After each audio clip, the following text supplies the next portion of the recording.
When I used to think that, the value of ketones was it takes fat and process it in the liver and you make fuel for the brain, that was the 1960s thinking. And then what we now know is it's an excellent fuel for the heart, and also, very interestingly, beta-hydroxybutyrate is an extremely effective fuel for the gut. Beta-hydroxybutyrate is a 4-carbon fatty acid with 1 extra oxygen added to it, beta-hydroxybutyrate. A good microbiome, given a good source of fiber, makes something called butyrate.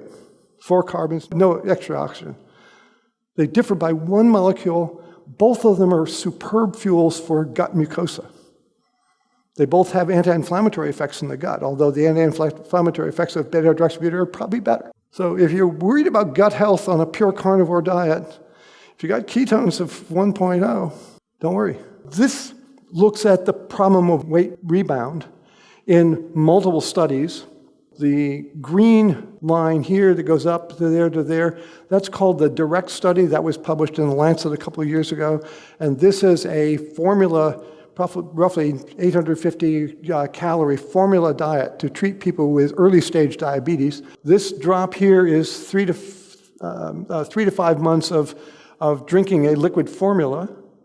And then when they go back on a healthy diet, their weight starts going up. The purple here is a very low calorie. This study was actually published in the 1990s. They used OptiFast at 500 calories a day for 3 months. Then they took them off the OptiFast and told them to eat a low-calorie diet for a few months.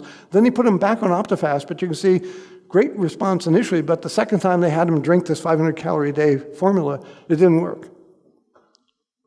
And it probably didn't work because once they've been on it and went off it, when they go back on it, the body is, the signals to the brain are so intense to eat that they couldn't adhere. I really credit Dr. Rena Wing and her team because they published these data. This is weight went down, but when they went back on the low-calorie diet after the second try of the very low-calorie diet, by the end of a year, they're going back up, and much of their weight was regained by 2 years. So this is a dramatic change in their weight, both down and back up. And this is a classic response. The blue here in the middle is Virta, and we go down, we stay down at 1 year, and then there, as I showed you, a slight weight regain.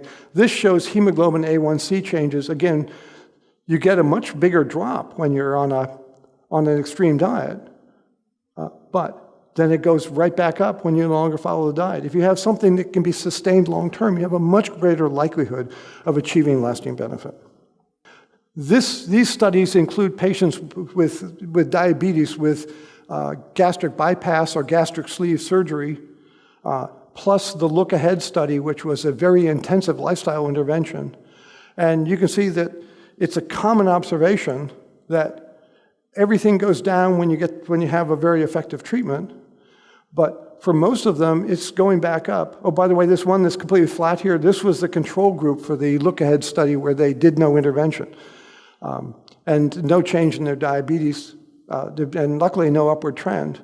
You get a lower slope and better lasting results when you deal with something which is sustainable and planned to be followed long term, and that's what we do with the well-formulated ketogenic diet. Edited and summarized, easy to share with loved ones. The description below the title for this video has these summary points.